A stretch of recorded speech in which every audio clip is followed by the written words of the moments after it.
श्श, धीरे बोलो, कोई सुन ना ले। यह बात हम सब के कानों में पड़ी होगी और हमारे मुंह से भी निकली होगी, लेकिन सोचने की बात यह है कि यह वाक्य कब कब हमारे मुंह से निकलता है और कब कब हमारे कानों में पड़ता है, क्योंकि ऐसे कम ही गुप्त राज होते हैं जो हम दूसरों के कानों में पड़ने नहीं देना चाहते। अक्सर परिवार में अशांति का कारण हम स्वयं ही होते हैं। हम इस बात को देख पाएं भले ना देख पाएं, पर ये असल सत्य है, क्योंकि जाने अनजाने मूर्खतावश हम खुद ही अपनी वो बातें दूसरों को बता देते हैं जो हमें कभी नहीं बताने चाहिए, और वही बातें जो जाने अनजाने हमने किसी दूसरे के सामने बता दी थी, वही हमारे दुख का कारण बन जाता है, वही हमारे झगड़े का कारण बन जाता है, और फिर बाद में हमें पछतावा होता है कि मुझे यह बात किसी को बतानी नहीं चाहिए थी। मेरी ही गलती हुई कि मैंने जाने अनजाने यह बात सभी को बता दी। इसलिए आज की इस कहानी में मैं आपको सुनाने वाली हूँ। उसे सुनने के बाद आपको 7 ऐसी बातों का पता चलेगा जो आपको कभी किसी को नहीं बतानी चाहिए। ये जो 7 बातें हैं जो आपको किसी को नहीं बतानी, क्यों नहीं बतानी, इसके पीछे का तर्क भी मैं आपको बताऊंगी। और इन 7, अगर आपको लगता है कि कोई बात ऐसी है जो मुझसे छूट गई है, मैं नहीं बता पाई, तो कमेंट सेक्शन में जरूर बताना। इससे पहले कि हम इस कहानी में खो जाएं, मेरे चैनल को सब्सक्राइब जरूर कर लें और चलिए कहानी शुरू करते हैं। एक समय की बात है, एक नगर में रिंकू नाम का एक युवक रहता था। वह युवक बहुत गरीब था, कुछ पैसा नहीं था उसके पास। 2 वक्त की दाल रोटी भी बड़ी मुश्किल से उसको नसीब होती थी। किसी काम की तलाश में दिन रात खोज करने पर भी उसे कोई काम नहीं मिल रहा था। फिर एक दिन उसने अपनी पत्नी के सामने अपनी सारी समस्या आदि उसने अपनी पत्नी को कहा कि मैं जिस जगह भी काम मांगने के लिए जाता हूँ, वहाँ मुझे कोई काम नहीं देता, कि हमारे यहाँ काम की जरूरत नहीं है। मैं काम की तलाश कर करके थक चुका हूँ। मुझे समझ नहीं आता कि मैं तुम लोगों का पेट कैसे भरूंगा, अपने बच्चों को कैसे पालूंगा, और ये चिंता मुझे सताई जा रही है। यह सुनकर उसकी पत्नी ने कुछ सोचकर कहा कि तुम एक आदमी के पास एक बार ही काम मांगने जाया करो, और जब वह काम नहीं देता तो तुम 2 बार उसके पास जाते तक नहीं। तुम जाया करो, तुम्हें हमदर्दी जतानी होगी, तुम्हें अपनी उनसे हमदर्दी हासिल करनी होगी, अपनी गरीबी दिखानी होगी, और लोग तुम्हारी मजबूरी समझकर तुम्हें काम पर रख लें। इसलिए शर्म मत करो, उन्हें अपनी मजबूरी गरीबी बताओ, और इसी उपाय से तुम काम कर सकते हो। यह बात रिंकू के मस्तिष्क में बैठ गई। अगले दिन वह काम मांगने के लिए वह सीट के पास वहां जाकर पिछले दिन काम मांगने गया था, वहीं दोबारा गया, लेकिन इस बार वह हाथ जोड़कर उसे सेठ से प्रार्थना की, उससे विनती की कि वो बहुत गरीब है और उसे काम की बहुत आवश्यकता है। जो कुछ भी उसे देंगे वह संतुष्ट हो जाएगा और ले लेगा। कृपया करके मुझे अपने यहाँ काम कर रख लीजिए। उसकी हालत देखकर सेठ ने उसे अपने यहाँ काम पर रख लिया। वो रोज वहाँ काम करने जाता। अंदर ही अंदर वह खुश तो था कि उसे काम तो मिला, लेकिन उसे वेतन दूसरे लोगों से कम मिलता था। वही काम जो दूसरे लोग कर रहे थे, उन्हें ज्यादा वेतन मिल रहा था और उसे कम वेतन मिल रहा था।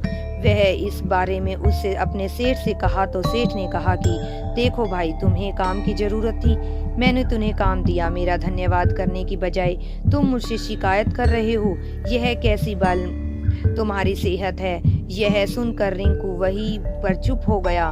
बात कहीं ना कहीं बराबर हो गई। सेठ ने तो उसे उसकी मजबूरी के हिसाब से ही काम दिया था और इसलिए वो उसे अपने अनुसार ही वेतन देगा, लेकिन धीरे धीरे उसने यह बात अपने सगे संबंधी और दोस्तों को भी बताना शुरू कर दिया।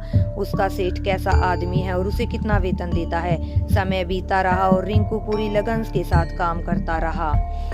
फिर परंतु परिस्थितियां बदलने लगी थी। सेठ अब रिंकू से दूसरे लोगों से ज्यादा काम लेता था और उसने कम वेतन उसे देता था।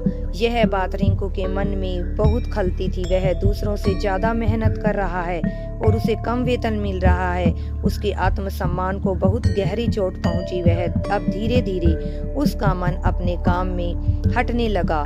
उसका मन काम में लगता ही नहीं था। जाहिर सी बात है कि ऐसी जगह किसका मन लगेगा जहां आदमी को अपने आत्मसम्मान के साथ समझौता करना पड़े। इसलिए जल्द ही उसने अपना काम छोड़ दिया और वो घर पर आकर खाली बैठ गया। अब उसके पास घर का खर्चा चलाने के लिए भी पैसे नहीं बचे।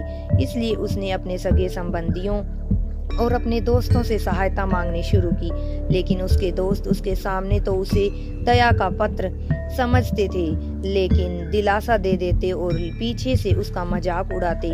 वो कहते कि कितना बेवकूफ है, सेठ ने इतना काम दिया, उसे बेचारे को पैसे भी नहीं दिए। अरे हम इसको पैसे दे दे तो कल हमारा भी पैसा वापस कर देगा, इसकी क्या गारंटी है।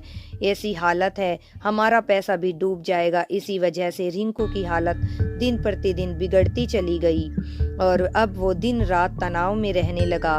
वही दोस्त और सगे संबंधी जो उसके अपने होने का दिखावा करते थे, वह उसे दया का पात्र समझ रहे। उन्हें उसके ऊपर तरस आ रहा था।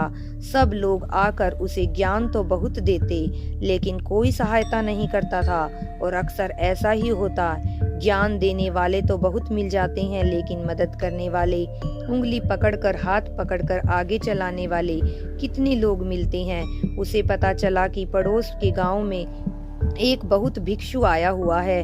वो बहुत ही ज्ञानी है और वह उसके पास चला गया कि कोई रास्ता मुझे दिखाए। इसलिए जाने अनजाने उसे बहुत भिक्षु के पास ले गए। वहां पहुंचकर वह सीधे उसके पैरों में गिर पड़ा और रोने लगा।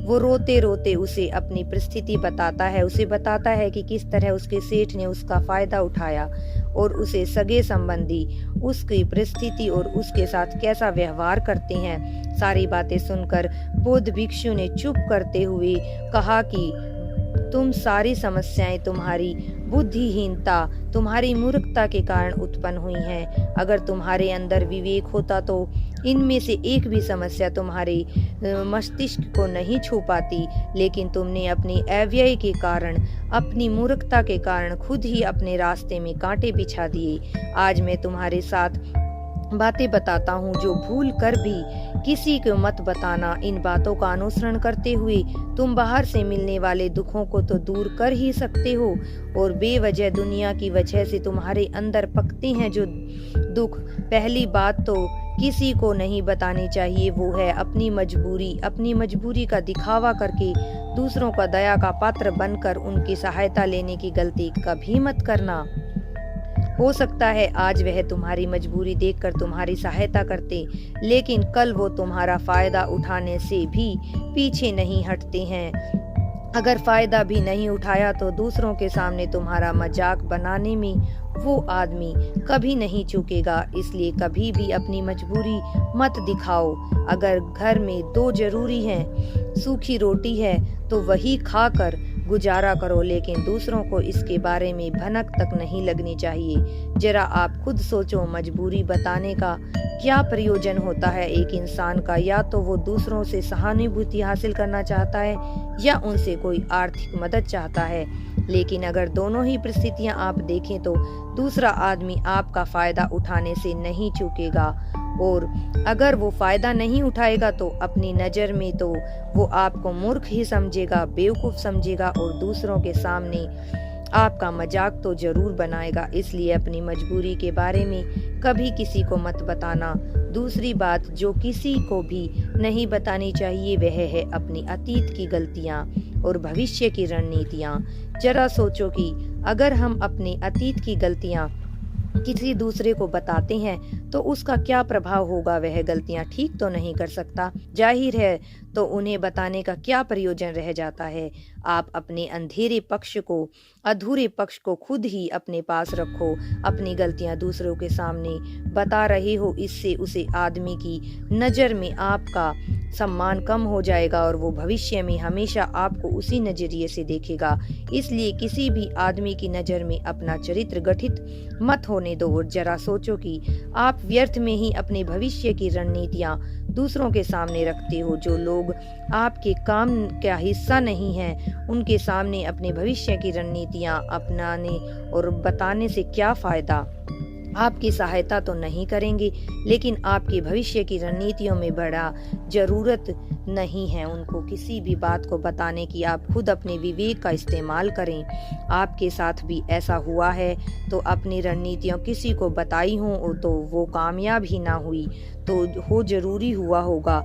जरा गौर से सोचिए। तीसरी बात जो नहीं बतानी चाहिए, अपने घर की बातें। जो भी हमारे घर के अंदर आपस में बातचीत होती है, हमारे माँ बाप के साथ, हमारी पत्नी के साथ, हमारे बच्चों के साथ, वह बातें कभी किसी को नहीं बतानी चाहिए, प्राइवेट ही रखनी चाहिए। इन बातों का दूसरों के सामने ढिंढोरा पीटते हो तो दूसरों को आपके घर में घुसने का मौका मिलता है।